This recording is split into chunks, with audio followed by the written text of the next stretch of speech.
Hola, este es un episodio de Sumergencias, el programa donde surgen conversaciones que no han sucedido antes. Un espacio en el que dar voz a aquellos proyectos, fricadas y reflexiones que se escapan de las fronteras habituales.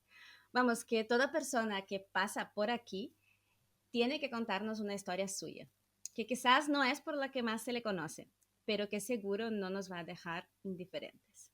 Por eso en Sumergencias siempre somos personas curiosísimas que nos reunimos para conocernos y conversar sobre lo que nos apasiona. Yo soy Mariana y he llegado hasta aquí porque me he conectado hace algo más de un año con dos personas maravillosas de ahí, David y Daniel, y desde entonces estoy apasionada por ese espacio. Hoy yo soy la persona que va a hablar con Ander. Hola Ander, Mariana, hola, hoy, ¿cómo te encantado. defines? Encantada. Bueno, pues sí, yo también he llegado aquí por ser curioso. Conocí a Dani, que es un integrante de AID, y también me invitó a participar de esto. Así que era un poco sorpresa con quién iba a charlar hoy y hoy estoy encantado de hablar contigo, Mariana. Igualmente, Qué Ander. buena presentación. Bueno, Y nosotros, bueno, hay dos cosas que nos unen, ¿no? Y es que tenemos en común tanto la psicología como el autoemprendimiento. Así que te invito, si te apetece, cuéntanos un poquito sobre qué es lo que tú sueles hacer en tu día a día. bueno, sí, estudié psicología y hoy en día me dedico a la psicología clínica, psicoterapeuta, más bien, ¿eh? Ujú. Psicoterapia en mi consultorio privado. Hace unos meses empecé también a compaginarlo con, con el consultorio público, una especie de ¿cómo sería? Como de anexo a la pública, también de psicólogo clínico. Entonces, bueno, Mm. un poco mi día a día es estar a la mañana metido en consultas con adultos y a las tardes en la consulta privada estoy tanto con adultos como con niños, así que varía un poquito. Qué bonito, qué bonito. Eso también tenemos en común, porque hoy mi día a día no tiene mucho que ver de cierta forma con el tuyo, Y yo pero sí. desconozco totalmente tu trabajo, cuéntame ¿Sí? un poco. ¿A Pues qué te mira, yo dedicas? estudié psicología, como tal vez se note por el acento, lo estudié en Brasil. Y, y sí que también mis principios de la psicología, ¿no? En Brasil, sobre todo, tenían que ver con la psicología clínica y la psicología social comunitaria, sobre todo con Oh. niños. Así que me imagino que tu día a día es apasionante, apasionante. Pero bueno, luego se ha metido España justamente en mi camino en el 2005. ¿A dónde estudiaste tú, Ander? ¿Y cuándo? Yo Para que me ubique, sí, nos estudié en ubiquemos. Bilbao y trabajo en Bilbao, Qué aquí mismo. chulo. Ahora he empezado el tema online y he abierto un poquito mi... Bueno, he abierto no tampoco. Me ha llegado gente hasta de México, pero lo normal es de Qué la zona fuerte. mía, ¿eh? Sí, por conexiones de formaciones internacionales que al final acabas conociendo un poco más, como aquí, Sí, ¿no? Los que sois de Madrid o que venís de Brasil, al final los contactos, ¿no? sí, sí, sí, qué chulo. ¿Y tú cuándo hiciste tu grado? Más o menos en qué época. Yo terminé que fue una licenciatura, soy el último licenciado de mi universidad, en el 2013 ya. Salí. Wow. ¿Tú, Mariana, cuándo acabaste? Pues yo hice también lo que sería aquí el equivalente a la licenciatura. Entiendo que era pues el curso un poco más largo, ¿no? Con más práctica, creo que integrada. Yo lo finalicé finales de 2006, inicios del 2007, no, 2007 creo, no, 2007, miento, Ujú. 2007 finalicé y estudié una carrera que era muy generalista, entonces creo que sigue siendo de 5 años ahí, es un poco diferente de aquí. Estuve en el Aquí 2005. cuando yo estudié la Uh-huh. licenciatura en 5 años. Y Sí, ¿no? siempre, no sé si generalista quiere decir lo mismo que pienso yo, pero súper superficial. Esa es mi impresión cuando acabé Ah, la no. carrera. No, No, no, no. gener- Bueno, sí, es que es un poco diferente. Fíjate, yo estuve aquí en el 2005, hice un intercambio con la Universidad Autónoma de Madrid y de hecho, pues ha definido muchísimo lo que vine a hacer después, o sea, todas las cosas que vine a hacer después, porque era súper curiosa y, y en esa oportunidad me acuerdo que vine aquí a estudiar cosas que no estudiaba en Brasil. Ahí nosotros teníamos pues mucho el foco en las principales escuelas de la psicología, ¿no? Ujú. Entonces, cognitivo-conductual, humanismo, y incluso llegábamos a ver algo de transpersonal ahí al principio. Y psicoanálisis, yo vengo del sur de Brasil y así como Argentina, ha recibido una influencia del psicoanálisis súper fuerte, ¿no? Tuve un profesor brasileño, no te lo vas a perder, no me ¿Quién es? acuerdo de qué se llamaba Garabet Kisajikian, y bueno, esto debe ser un nombre, investigué, no muy portugués, no sé si es iraní, pero era del sur de Brasil, psicoanalista, claro, sí, sí, sí, Sí, yo estuve, bueno, formo en psicoanálisis, así que exacto. mira, Mira, yo creo que estaría bueno contextualizar corrientes de psicología, ¿no? Porque aquí nos empecemos a soltar. es verdad, para que la gente conozca un poco. ¿Te Bueno, animas? vale, me animo un poquito. Dentro, los que no sepáis, dentro de la psicología clínica o la psicoterapia, hay diferentes ramas, muy diferentes unas de otras. Y habla un poquito Mariana de ellas. Está el psicoanálisis, la psicología humanista y el cognitivo-conductual. Igual me dejo a alguien, pobre si me dejo a alguien, pero en general serían como las ramas, como las escuelas de Hogwarts. Cada una Sí, se especializa en un poquito en una cosa, ¿no? Todas tienen su poder y todas tienen su validez. exacto, Cada uno donde se siente más cómodo trabajando, yo creo que todas están bien. exacto. Yo últimamente me enfoco mucho en el psicoanálisis, me vengo formando en él y por eso también tengo con esa conexión con Latinoamérica, como lo decía Mira, México, Brasil, porque allí es muy reconocido el sí. psicoanálisis. Aquí en España no se conoce tanto. No, de Como, hecho, una sorpresa que tuve, y es que, claro, cuando vi, bueno, volviendo al tema, perdón, de lo que tú preguntabas de las carreras más generalistas, si son más superficiales o no. Mi percepción es que no, o sea, porque ahí al menos en ese momento, durante esos 5 años, tenías un fuerte bagaje en esas escuelas teóricas básicas, pero además luego tenías muchísimo desarrollo en todo lo que sería la rama pues más conectada con la neuro, la psicología, luego tenías una rama experimental bastante fuerte en la que los alumnos iban a campo, entonces íbamos a hacer investigaciones, psicodiagnóstico, íbamos o sea, a realmente estar enfrente a personas reales, obviamente con el apoyo de los tutores, pero ya empezando a hacer nuestros primeros psicodiagnósticos ya en el grado. muy bien, Luego muy hacíamos bien. mucha práctica profesional y ahí habían como 4 o 5 ramas de aplicación profesional de la psicología clínica, que es la que a la mayoría de los alumnos cuando ingresemos a psicología nos vemos ahí, la psicología más organizacional y luego la escolar. Y sí que en Brasil es también, era bastante fuerte la psicología social comunitaria, que es a donde yo me desarrollé más, porque hay una rama de la psicología que, ¿no? que va desde, que va a lo clínico, a entender el desarrollo del ser humano y cómo el sufrimiento se va manifestando y cómo podemos, ¿no? Ayudar a las personas que están en sufrimiento. Pero luego también hay una corriente que va desde de un análisis más global, más social, político. Y Y perdona, llegué a, Mariana, que sí. te pregunte. ¿Mm? Tiene que ver un poco, y lo siento por los que no conozcan tanto, pero yo por situarme, si no hablamos de ello, ¿tiene que Ujú. ver con la escuela de Pichon Rivière? ¿Algo por ahí? Es No, uno de los muchos, de hecho, luego está la sí, psicología institucional, qué interesante vale. que tú conozcas, qué fuerte que conozcas Pichon Riviere. Claro, sí, sí, Claro, pero muy es que no es lo conocido. más común, porque, bueno, paréntesis, 2005, cuando llego aquí a estudiar psicología, me quedé sorprendida que psicoanálisis se estudiaba como historia de la psicología. Terrible. Sí, sí, en España yo tengo mi propia hipótesis, que es tirar los dados y no acierto, ¿eh? Pero yo creo que aquí el impacto que alguien me corrija, luego, pero el impacto que tuvo el franquismo, de la entrada de intelectuales en la época donde más en Francia, en Argentina, se Mm, movía a nivel de la literatura, de la escritura y del sí, psicoanálisis, en España no entró, claro. no entró. Entonces vamos con retraso, pero me puedo equivocar y tiene que ver igual con otros motivos. Bueno, Pero aquí no se conoce muy poco, muy sí, poco. es una lectura histórica que yo tardé años después, ya llevo casi, o sea, me volví a Brasil y tal, o sea, porque sí que aquí, mira, que todo tiene sus pros y sus contras.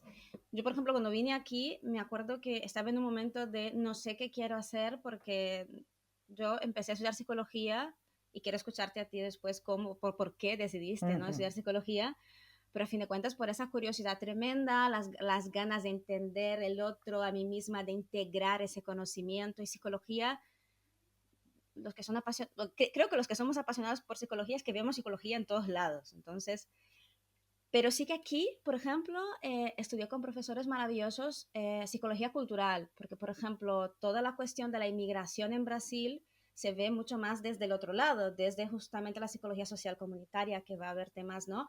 De raza, de estereotipos, de toda esa parte más histórica. Aquí, sin embargo, 2005, España, pues boom de la inmigración. Y dije, Dios, es lo que quiero estudiar. O sea, Claro. ¿qué de todo esto, de esas escuelas que decíamos antes que se complementan, qué de todo esto realmente es universal, qué no es? ¿Y cuál es la forma de, ¿no? Es casi como la regla de oro del ser humano, de cómo podemos convivir bien. Y aquí he visto cosas así, como psicología de testimonio, psicología política. Así que también hay cosas muy chulas aquí en España, ¿no? ¿Tú, Mariana, crees que habrá entrado algo de la psicología comunitaria en España? ¿Se conoce? Muy poco. De Muy poco. hecho, ya llegaremos a hablar de nuestras, ¿no? De nuestro desarrollo profesional, pero yo ahora justamente trabajo desde el ámbito del design, del co-design, y cuando empecé a leer sobre el co-design, ¿no? El co-diseño de servicios, de políticas, de experiencias, en el que las personas implicadas y afectadas por una experiencia, con su experiencia vivida, tengan el mismo grado de participación que un experto, por ejemplo. Esto cuando empecé a leer dije, pero perdón, esa es la psicología comunitaria que, sabes, que yo he aprendido y la que he utilizado en mi trabajo, en mi práctica profesional, en los centros sociales, en las cooperativas. Es muy interesante. Pero esto es fascinante, de verdad, Sí, ¿eh? ¿Cómo empezaste entonces en esta rama más eco? ¿No? más de la comunitaria. Es que siempre, o sea, a fin de cuentas yo como que iba estudiando y me encantaba todo y no podía decidirme. Y de Ujú. repente cuando creo que veo que en la psicología comunitaria, creo que es a donde uno puede, o a través de la psicología social comunitaria, puedes entender unas claves muy importantes de cambio con un impacto social muy grande, muy bestia. Y luego creo que por una, no sé, o sea, siempre, no sé decirte, creo que siempre me llamó mucho la atención la diversidad, la participación. Vengo de una región que es muy conocida por la participación popular también. Qué Entonces, interesante. Pero hoy en día entonces, ¿a qué te dedicas? ¿Qué pues al harías? diseño de experiencias y de estrategias. Es una rama que, por así decir, va a beber del design thinking, de muchas disciplinas del marketing, que nosotros sabemos que bebe mucho de la psicología, y que se aplica, básicamente soy una facilitadora, yo digo que yo creo el encuadre, vamos a hablar de psicólogos, ¿no? Del ámbito del psicoanálisis. Yo ayudo a las organizaciones, a grupos de personas a crear un espacio, un encuadre, un continente y a facilitar procesos de exploración, de descubrimiento, de identificación de, oye, tenemos un reto, hay muchos puntos de vista, por donde nosotros empezamos a solucionarlo, cómo podemos todos colaborar en el desarrollo, ¿no? De esas mejores experiencias. Esa es la base. Luego están que el journey, la persona, hay miles de herramientas, ¿no? Más del ámbito del diseño, pero yo veo mucho, cada vez más, la base de la psicología comunitaria, esa de la co-creación, ¿no? En comunidad. Entonces, ¿ofrece servicios a empresas, por ejemplo, o comunidades sociales también? ¿O? A empresas en mayor parte en el ámbito de la experiencia del colaborador, experiencia del cliente, pero sí, y de hecho súper contenta porque a través de ahí y también he conectado con un montón de gente súper, súper chula y sí que este año he podido volver a la comunidad, ¿no? A Ujú. proyectos de más impacto social.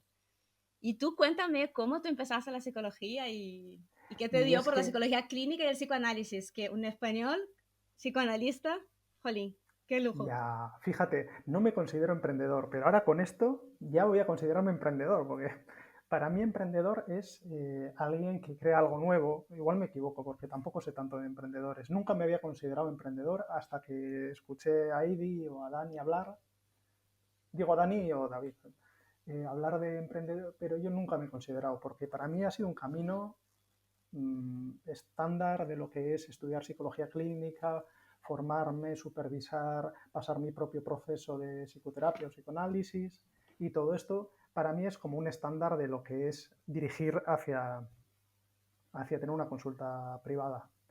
es verdad que he pasado por otros trabajos, ¿no? De contrato. Ujú.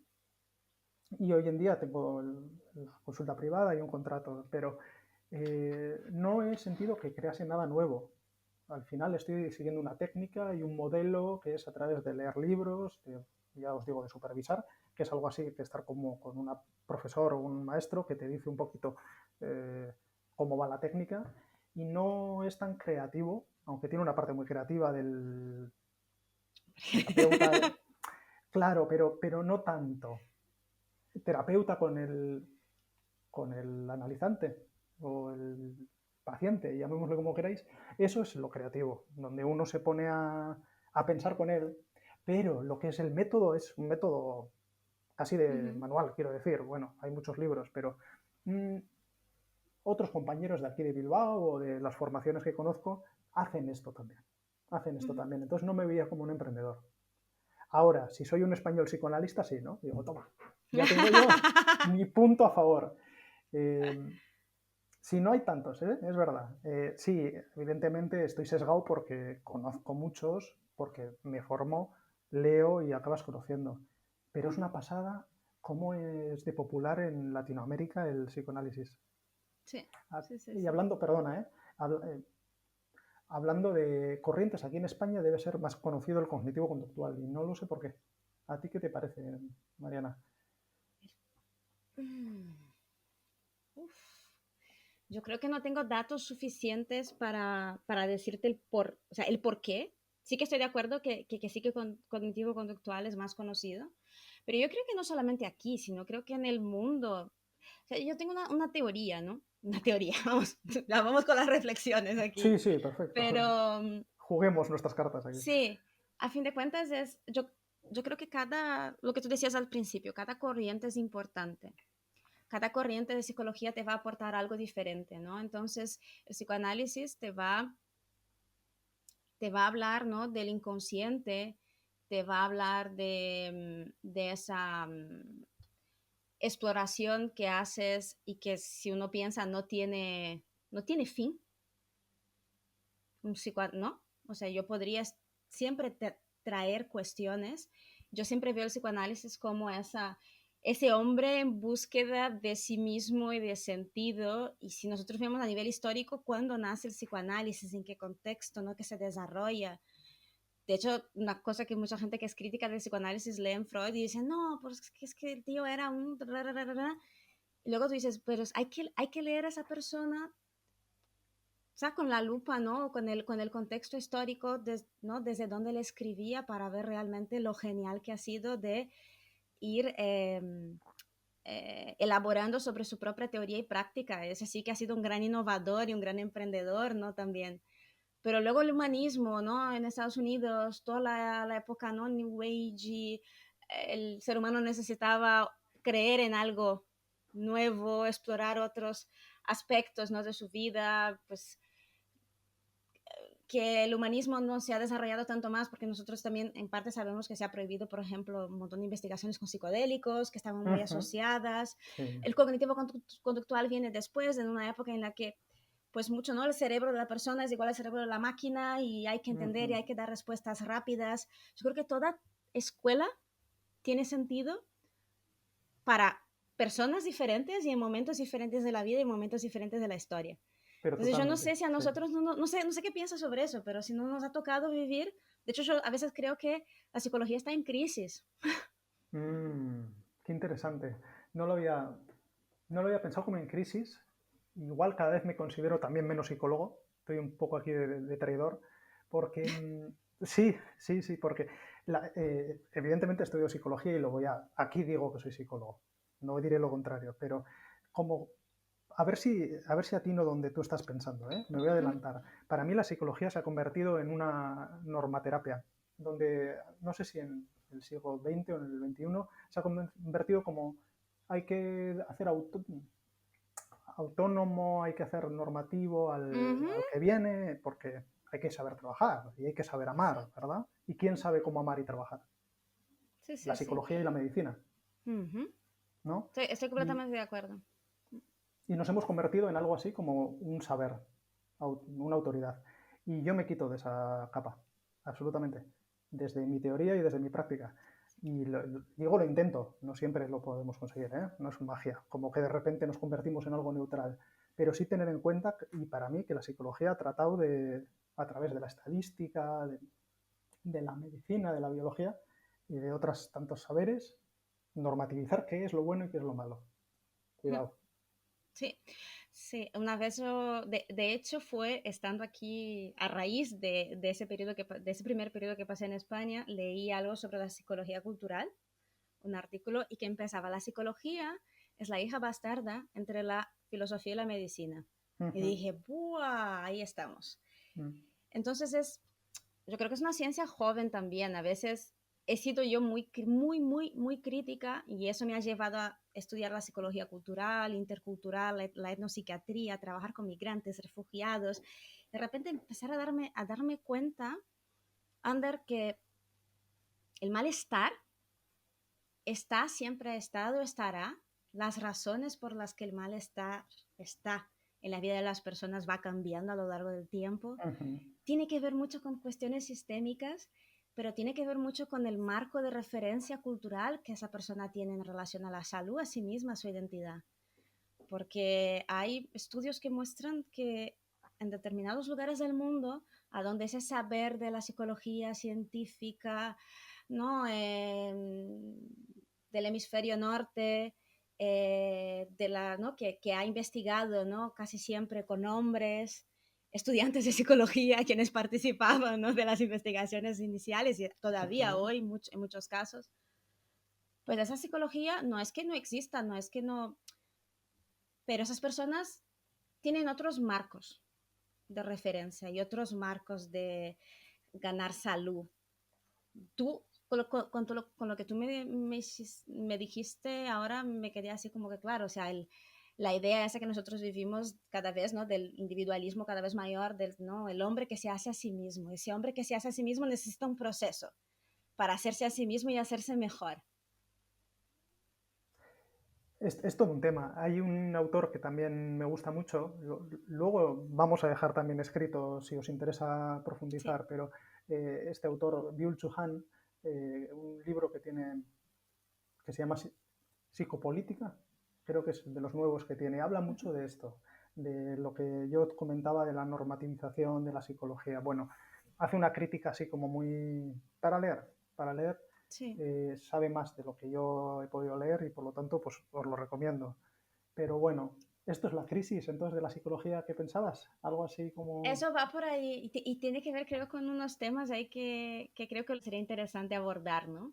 Que es el tema de las de las identidades, de las redes sociales, del momento que nosotros vivimos en términos de consumo de información y cómo esa información, nosotros consumimos la información nos consume, ¿no? Y, y la Somos sensación, hablados por la información. exacto. Pues mira, te cuento una anécdota, y es que yo entonces estuve un tiempo dedicado a la psicología clínica, luego me voy a estudiar políticas de migraciones internacionales, porque mi objetivo era trabajar en Naciones Unidas, para Ajá. trabajar con inmigrantes y refugiados. Lo hago, empiezo a trabajar en Naciones Unidas, empiezo todo un ámbito de, mira, voy a trabajar en proyectos más amplios, ¿no? Desde ese otro enfoque. Vuelvo a Brasil, retomo la psicología clínica, habían pasado como unos 5 años. Ya en Brasil el cognitivo conductual empieza a estar muy fuerte, voy a hacer una formación cognitivo-conductual, perfecto. No me quedé tiempo suficiente en Brasil, pero sí que, uno, esa idea de que te tienes que estar actualizando constantemente. Un psicólogo que no está constantemente actualizándose no va a ser capaz de dialogar con el tiempo en el que vive, ¿no? Si la psicología es una ciencia de su tiempo, pues no va a ser capaz. Me vengo a España a cero preparación, no me vine con un proyecto de vida, sino realmente a, mira, las circunstancias son esas, tengo que estar aquí, y empiezo a trabajar en otras cosas. Todo el tiempo que me tocó la convalidación del grado y tal, estuve un tiempo sin saber qué hacer. Dije, ya no puedo más. En aquel momento para mí el cursar un máster de psicología general sanitaria era un lujo, que sigue siendo Sigue siendo un en mi lujo. realidad. La élite No académica. Claro, no tenía como, aunque tuviera experiencia clínica, formación, lo que tú dices, la forma en la que una persona tiene una formación en psicoanálisis es diferente de lo que creo que se reconoce como una formación formal académica en España. Ajá. Sí, sí, Es otra historia, ¿no? sí, Tú sí, lo sí. sabes. Entonces, digo, pues mira, me voy a alejar de la psicología como tal por un tiempo, me voy a dedicar a la consultoría en las organizaciones. Innovación, design, facilitación, pa, pa, pa, pa, pa, pa. 2 años atrás, hace 2 años ahora prácticamente, estoy preparando una formación para un grupo sobre burnout y mientras tengo que grabar el vídeo empiezo a frenar y digo, ¿qué me pasa? ¿Qué me pasa? ¿Qué me pasa? Vale, ya sé lo que me pasa, deja de engañarte, Mariana. Da igual que te lleves psicoanalizando más de 10 años. Tienes un burnout del coponcio Hablas de ti. Estabas preparando una formación sobre sobre ti misma. burnout. Ajá. Claro. Y dije, mierda, que soy yo aquí y qué hago, ¿no? Entonces, tú sabes, o sea, una persona cuando sufre burnout, pues hay un punto en el que el estrés sostenido en el tiempo realmente tiene impactos a nivel cognitivo y a nivel emocional, bastante heavy. Y me voy a hacer una evaluación neuropsicológica. Ajá. Parte en esa época mi padre estaba por aquí y mi padre habrá sido diagnosticado con TDAH más o menos al principio de la década del 90. Para que veas el caso suyo que tendría que ser un poco gritante, De pero él nunca dio adulto. mucha pelota, porque esa es otra cosa que también en Claro. psicología nosotros decíamos, ¿no? TDAH son niños Claro, porque es de hiperactivos, adulto, efectivamente. Llama la atención. llama la atención, ¿no? En aquel Ujú. momento era, oye, tío, tienes TDAH, tómate unas pastillitas y ya está, quedó ahí. Entonces yo veo a mi padre y digo, puño, es que somos pareja, somos iguales, ¿qué pasa? Necesito evaluarme porque aparte no sé si me he quedado con o sea, con un prejuicio cognitivo que necesito una rehabilitación neuropsicológica, no sé qué me pasa. Voy a hacer la evaluación y el resultado me ha sorprendido. O sea, por un lado el TDAH y por otra parte altas capacidades. Ujú. Y mi amigo, de repente yo soy el objeto de la psicología. Y de repente yo me empiezo a ver reflejada como nunca. Y mira que yo así como todos nosotros tenemos una historia, una familia, el sufrimiento. El que diga que desafíos en salud mental es algo que no hace parte de su historia, pues tiene que mirarse, porque Ujú. es humano. Pero no me imaginaba esto. Y cuando empiezo a compartir en redes sociales, en grupos de WhatsApp, a mirar, a bichear, me doy cuenta de que aquello que yo veía cuando estaba en psicología social comunitaria y que hablábamos en el hospital psiquiátrico cuando trabajaba, de la importancia de la lucha antimanicomial, de la importancia de romper con esos estereotipos, ¿no? De la locura, que eso ha evolucionado brutalmente y de una forma que es compleja.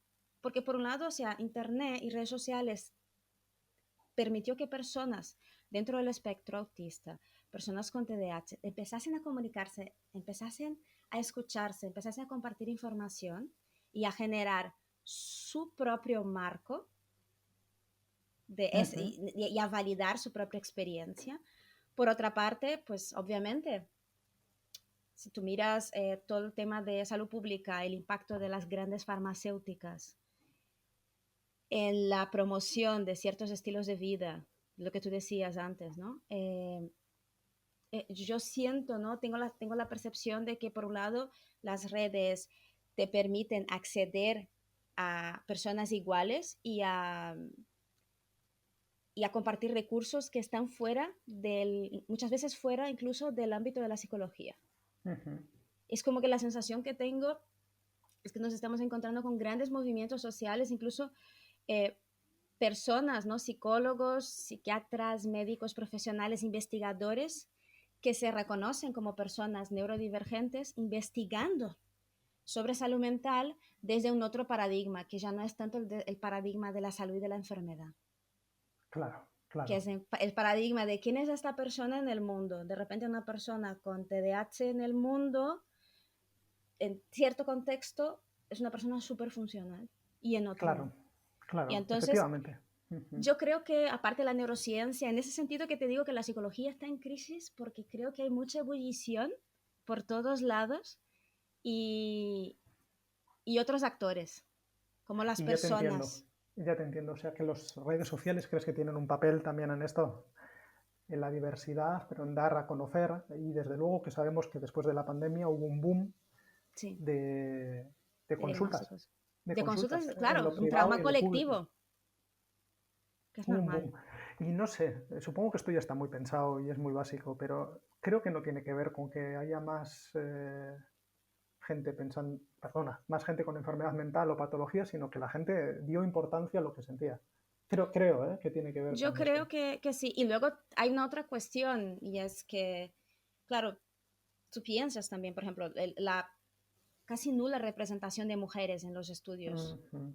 Incluso estudios longitudinales ni hablar, o sea, no se sabe, poco se sabe cómo una mujer se desarrolla y envejece, por ejemplo, con TDAH o con altas capacidades. La cantidad de patologías, ¿no? Que son en realidad patologías comórbidas asociadas por, una, por un reto bastante grande para estar en el mundo tal cual, que no es un mundo neuroinclusivo, por ejemplo, ¿no? Ujú. Pero también hay mucha falta de información. Entonces, no sé si tú, por ejemplo, en tu día a día, escuchas mucha gente que llega a tu consulta, chavales, y dicen, oye, que tengo TDAH. Este es un tema súper polémico. Cuéntame. Súper polémico. Yo te puedo contar. Claro, por un lado me causa conflicto, porque vienen agarrados a una etiqueta y yo vengo aquí y te voy a contar, tengo TDAH. Y tengo es una palabra súper fuerte. Tengo, ¿qué tengo? ¿Te pertenece eso? Y bueno, para mí es muy complicado. Es muy complicado tener una enfermedad mental, es que yo no lo entiendo así. Uno puede tener ciertos síntomas y luego nosotros ya os decía antes, ¿no? La medicina pone luego la patología a través de una categoría, pero no lo hemos inventado nosotros, de verdad, nos lo hemos inventado nosotros, o sea, que Exacto. no está escrito en la Biblia que exista el TDAH. No. Entiendo que es una serie de síntomas y de expresiones de la conducta y del pensamiento, pero eso otro lo puede llamar autismo y otro lo puede llamar altas capacidades. Esto es para mí peligroso, cuando alguien ¿cómo es? Se identifica con una cosa tan adhesiva, se lo pegan aquí. Y bueno, depende quién es más o menos difícil dialectizar esa palabra, qué tiene que ver, cómo es su TDAH, cómo es su autismo. Vamos a hablar de ti, porque cuando no hablamos de ti es una identidad de grupo que a veces es algo que han necesitado, pero no siempre vale, ¿eh?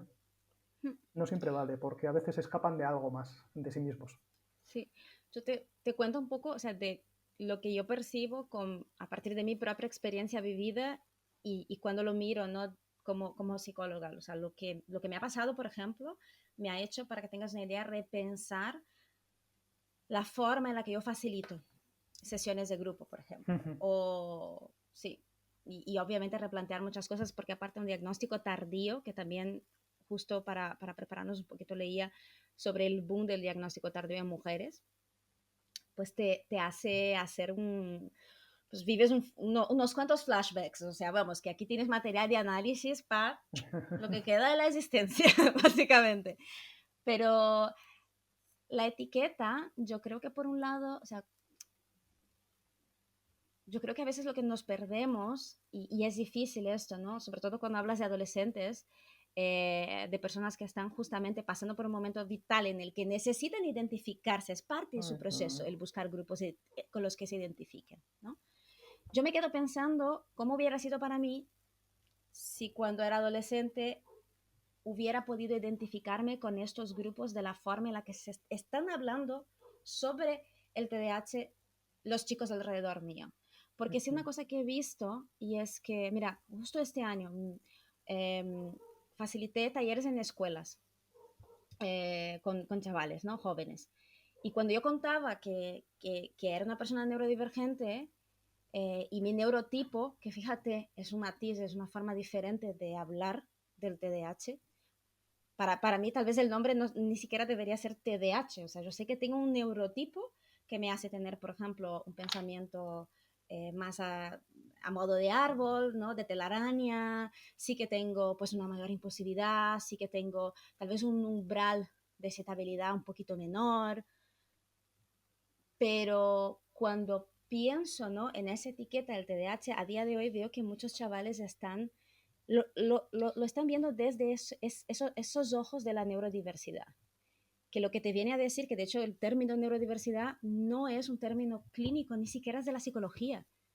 Es O sea, verdad. es un término que nos define, y aquí me incluyo, como parte de incluso un movimiento social, como una categoría, una identidad como tal social, Sí. de personas que empiezan a verse que como que no pasa nada con que mi cerebro y todo lo que se ha desarrollado alrededor no sea el cerebro normativo, de lo que hablábamos Exacto. al principio. Y no está Entonces es mal. Y como no que está mal voy, ser diferentes, no, ¿no? Viva y la... entonces, Claro. claro, entonces, de hecho yo digo, o sea, yo cuando digo tengo TDAH, hasta me suena raro porque es que no me lo puedo quitar, o sea, va a estar siempre ahí, es parte Mm, de cómo mi cerebro se desarrolló. Eh, entonces yo en ese sentido que creo que a veces pues es como estamos viviendo uno de esos momentos bonitos de un choque generacional con generaciones que tienen visiones muy diferentes acerca de lo que es la salud mental. Y tal vez es hora de empezar a escuchar esas experiencias vividas desde donde traen, ¿no? Pero sí que es importante en todo proceso, creo, postdiagnóstico, que tú puedas, al principio esa identidad te da vocabulario, te da herramientas, te da posibilidades que a donde antes tú solamente veías un desencaje, una frustración, un sufrimiento. Pero luego estoy contigo, hay que hacer el proceso de, vale, tengo TDAH, pero yo no soy solo esto. ujú. O sí es una parte importante mía. ¿Cómo la integro? Y ese para mí es el siguiente reto que vamos a tener en salud mental. ¿Cómo lo ves? Muy interesante, es muy interesante lo que comentas. Me hace pensar, ¿eh? No sé si, bueno, a mí me gusta mucho leer, al final soy muy curioso, ¿no? Y me preguntaba si tú tenías algún tipo de bibliografía, de recomendación de lo que estás hablando ahora. Sí, hay una, yo creo que como el texto ese fundacional para entender esa parte más de movimiento es de Judy Singer, em, y ella es a donde ella habla sobre la neurodiversidad, Ujú. que luego puedo pasar. Y luego, claro, como tengo TDAH, no me acuerdo de memoria el nombre de los autores, pero sí que tengo luego mucho material para pasarte sobre cómo la neurodivergencia y la neurodiversidad se presentan en el ámbito del trabajo, ¿no? Y ahí hay un Ujú. libro muy bonito que se llama Neurodiversidad en el Trabajo, de Amanda Kirby y Theo, no me acuerdo su apellido, pero luego paso. Pero luego lo Es podemos muy dejar, si bueno. no, a los que os Sí. interese este tema en... ¿Y tú qué libro tú recomiendas para poder entender lo que nosotros decíamos de la psicología Sí, estaría muy a bien, día de hoy, el psicoanálisis a sí, día de hoy, que es importante, ¿no? sin entrar en nada técnico, que puede leer todo el mundo. Yo tengo dos autores que son bastante divulgativos de ensayo. Y se me ocurre, por ejemplo, el que os he comentado antes, Byul-Chul Han, es un coreano que vive ahora en Berlín, escribe sobre filosofía, política, un poco dentro de la izquierda, critica la posmodernidad en general, pero tiene un libro que se llama Psicopolítica. Habla Mm. de esto, de la crítica a la normalización que hace la psicología. Es más complejo que esto, ¿eh? Ujú. Y otro autor muy interesante, muy interesante, este sí que es psicoanalista, es Slavoj Žižek. No sé si os suene también. Slavoj Žižek es un grande. Tiene un montón de libros. Sí. Tiene un montón de libros. No, no os puedo recomendar ninguno en concreto. Si buscáis el nombre, hay hasta, bueno, YouTube suyos. Es un tío que vive hoy en día, bueno, como el otro. Están muy vivos y hacen una lectura contemporánea muy viva, muy estimulante. Esos dos. Sí. Oye, me hiciste acordar con el primer libro que comentaste sobre la biopolítica, que Foucault hablaba mucho Foucault. también sobre esto. Y Foucault es luego hay imperdible. un tío que es a ver, es Foucault.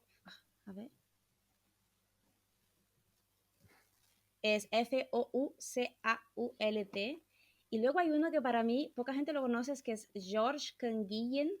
El libro se llama lo normal y lo patológico. Y fíjate, perdona, Yes. es que el punto de unión entre los dos temas que hemos hablado hoy, igual es Foucault, porque él habla mucho de lo normativo y de lo diverso, y este es un tío que sí que está muerto, pero, pero habló más contemporáneo, me Impresionante. parece que no puede ser. Muy interesante esa recomendación. Sí, Muy sí. recomendable. Yo también, o sea, no conocía, bueno, eslavo sí, pero el primero no conocía. Luego lo voy a Ujú. buscar. Son libritos muy breves, por lo tanto se leen muy fácil, no sé que Qué bueno, tendrán 100 páginas, es ensayo. Muy qué bien. bueno. Bueno, pues entonces parece que hemos llegado al final de la charla de hoy. Ha estado muy interesante, me ha encantado, A mí Mariana. también. Me ha A mí también, encantado. me ha encantado conversar contigo. Luego nos vamos a seguir chateando, que estoy segura, segura. Vamos a seguir. ¿Dónde pueden seguirte con esto? Pues en LinkedIn como Mariana Moreira Alves con L, V y S. Y en Instagram pueden seguir la cuenta de nuestro estudio de codiseño que es Roscon, como el de Roscon de Reyes, Lab, L-A-B, todo junto, Roscon Lab. ¿Y a dónde podemos encontrarte, Ander? Bueno, yo tengo una página web que es anderpsicologobilbao.es y ahí pueden leer sobre lo que escribo y mi contacto está ahí, cualquier cosa, ahí es donde pueden encontrarme, pero síganle a Mariana porque muy interesante lo que he contado hoy, ¿eh? Y a ti, por Os vamos a favor. dejar los enlaces de todas formas en la descripción del podcast luego. Y con esto hemos llegado al final de nuestra nueva historia sumergente. Sumergencias es una iniciativa promovida por AIDI, una comunidad de personas creativas, emprendedoras y activistas, quienes utilizamos nuestra pasión por temas como la cultura, el diseño y la tecnología, pues para llevar a cabo proyectos con impacto social, especialmente ante lo que se nos viene encima. Si quieren continuar la conversación y saber más cosas que hacemos y cotillear, es en aidi.es y uniros a los diferentes canales y redes sociales. Seguidnos.